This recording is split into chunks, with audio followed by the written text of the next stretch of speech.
are in. Jamaica has chosen its next government. Here with us to break down the numbers are Assistant Lecturer in the Department of Government at the UWI, Andrew MacDonald, and on Zoom, political commentator Kevin O'Brien Chang. Good morning, gentlemen. Morning to you both. Everybody. So Kevin, last time we spoke, you got it right. You said it was going to be very, very close. And Andrew, last time we spoke, you got it right, because when I asked you who you thought would win, you said it would be difficult for the PNP to overturn the 18 seats that they needed. Let me start with you, Sir Kevin. Any surprises? No, in the big picture, no, because as I said, we have had 6 previous third-term elections where the government is going for the third term, and only once has the governing party won. This makes it twice. Mr. Patterson did it in 2002. I know Dr. Holness has done it now. So, and it wasn't close. I mean, it wasn't an easy win. It's a hard fight. And so it goes to the historical norms. But I must say, this is the best election in the history of Jamaica. In terms of the camaraderie between the people. I went to vote yesterday. The orange and the green observers are laughing and joking. There was no animosity. I don't think we've had any serious incidents in this election.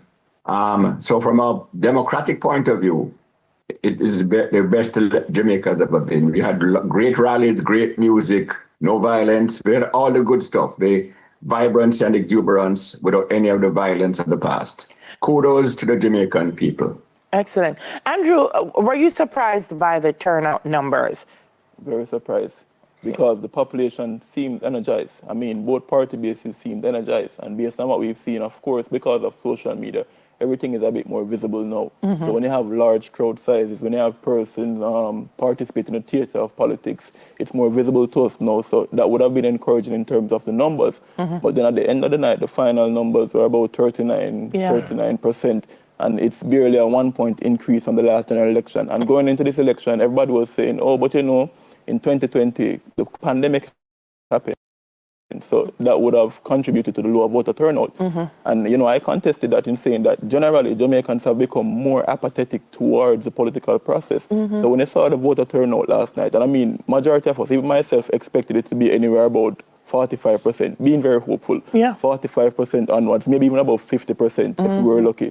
But then when you saw the final count, a matter of fact, about 3 p.m. when the count was around 30%, even that was a bit shocking, because you know that polls close at 5 p.m. So if it's at 30% around 3 p.m., how many persons will go to vote at around, say 5 o'clock or so? But what I want to point out is that the voter turnout in terms of the nominal figure. So we've been looking at the percentages from ever since, but in terms of the nominal figure, it's been bobbing anywhere around a little bit above 800,000 for some time now. It hasn't changed really and truly. And I mean, both parties gained nominal numbers in terms of this election. So the JLP polled at least about 2,000 or so more votes, and the PNP recovered at least 96,000 or so more votes. So nominally, they had more votes each party, but it still didn't really affect the proportion because, of course, the voting pool has become larger. Okay. Kevin, every time we speak, you tell me you go by the polls. And I think most of the times they get it right. Did they get it right this time? Oh, both are out. One predicted the winner, but his margin was out, and one's margin was closer, but they didn't predict the winner. But I want to say something to Andrew. This talk about declining voter turnout is not true. We keep looking at the registered voters. Yes, they have gone up quite a bit, but that doesn't mean they got the IDs because they want to vote. If you look at from 1944, about 31% of the Jamaican people have voted.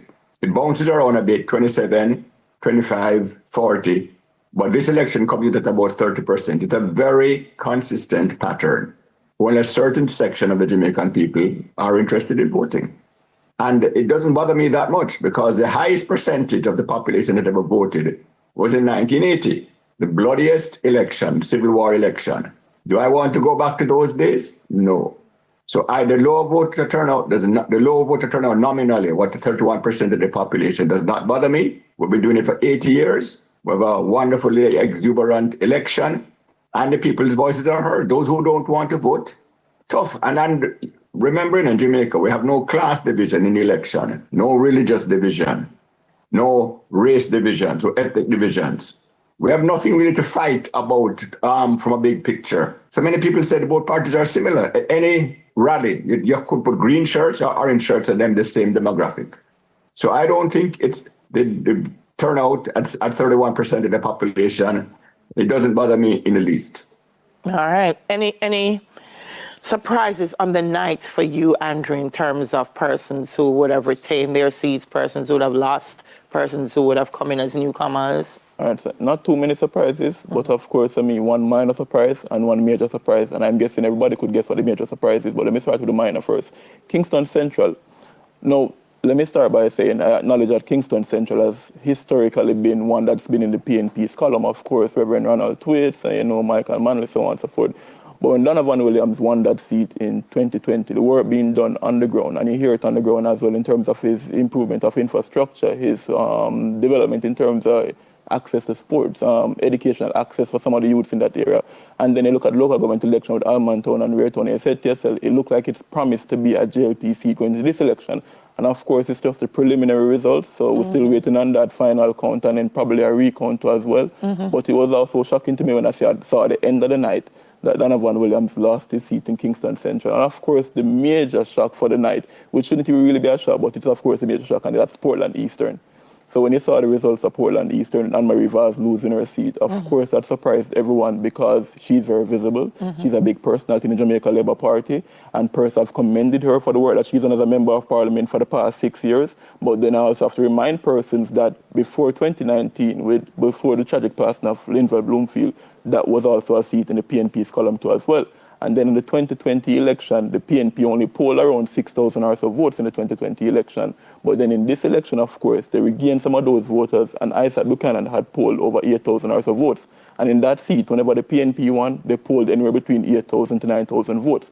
So all those voters in Portland Eastern who have sat out the last 2020 election, they now came back to vote in a PNP candidate. Yep.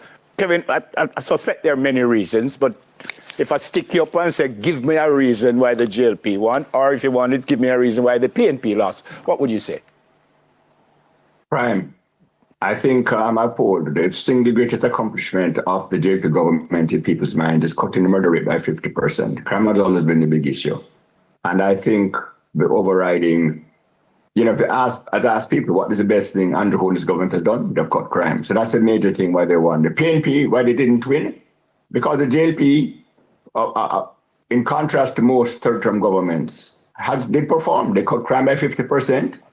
Jobs went down. The unemployment went down from 13 to 3%. Poverty went down from 21 to 8%. This is a government that performed. But the third-term syndrome is real. And I believe the third-term syndrome is Jamaicans are afraid to give too many terms to one party, we lose our democracy. Put them in, they'll entrench themselves, and we can't get the democracy back to choose, and you end up with a one-party state. That's my interpretation. So there's two contrasting factors. Do we want to keep a performing government? Yes. But do we want an arrogant three-party government? You can't talk to them and become dictators? No. I thought it was a great result for the country. Two things I was worried about. I want Commissioner Blake to continue to cut crime. He's give him another 3 years, crime will fall even further. But I also was afraid of the arrogance of the JLP. You could see it, how they're talking, the supporters and even the politicians themselves. Another third term, who could talk to them? But the JLP had lost. Commissioner Blake might have been booted out like how Ellington was booted out his cousin. So from my point of view, I didn't get the arrogance, and I got the continuation of Commissioner Blake.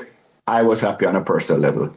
All right, to you both, I'm asking if you could just stick with us for a while. We're going to go for a break. Sir Kevin and Andrew, if you don't mind, if you could stay with us, we're going to go for a break. When we come back, No problem. we will continue our discussions. Stay